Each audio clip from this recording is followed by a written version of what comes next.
susunod na programa ay rated PG. Patnubay at gabay ng magulang ay kailangan sa mga batang manonood.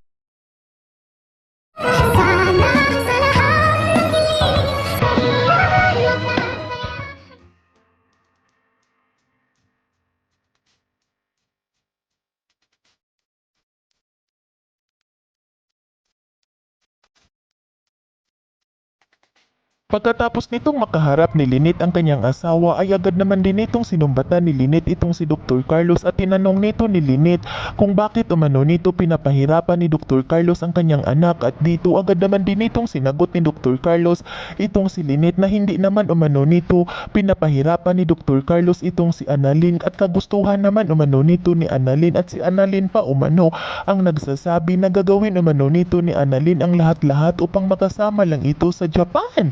Kung kaya't sinunod lang naman umano nito ni Dr. Carlos ang mga sinasabi ni Annalyn sa kanya at makakita umano itong si Dr. Carlos na ipapagawa nito kay Annalyn. Ngunit hindi naman umano nito sinusunod ni Annalyn ang mga sinasabi nito at inayawan umano nito ni Annalyn ang pag-a-assist ni Pukwang.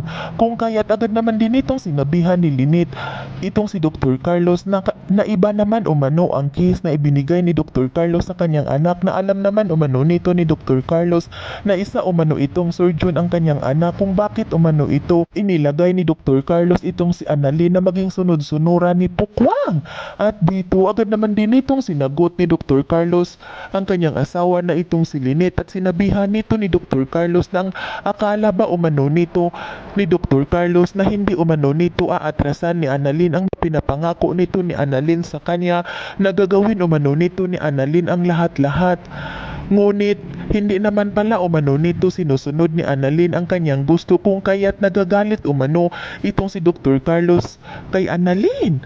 At dito hindi naman din ito nakapagpigil itong si Lynette sa kanyang sarili at agad naman din itong sinagot ni Lynette ang kanyang asawa na wag na umano itong magsisinungaling sa kanya dahil kitang-kita umano nito ni Lynette sa kanyang dalawang mga mata kung paano umano nito tratuhin ni Dr. Carlos ang kanyang anak.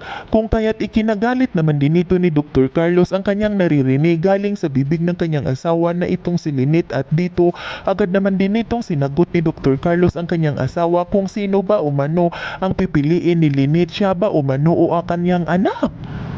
Kung kaya't hindi naman din ito nakasagot agad itong si Lynette at maya-maya pa ay sinagot nito ni Lynette itong si Dr. Carlos na kung kakailanganin umano ay ang pipiliin umano nito ni Lynette ay ang kanyang anak at hindi umano itong si Dr. Carlos. Kung kaya't lalo itong nagigiliitin ng galit itong si Dr. Carlos sa kanyang naririnig galing sa bibig ng kanyang asawa at hindi ito makapaniwala na mas pipiliin umano nito ni Lynette ang kanyang anak kaysa sa kanya. Yan ay ating aabangan sa susunod pa na pangyayari sa kaganapang ito ng abot kamay na pangarap.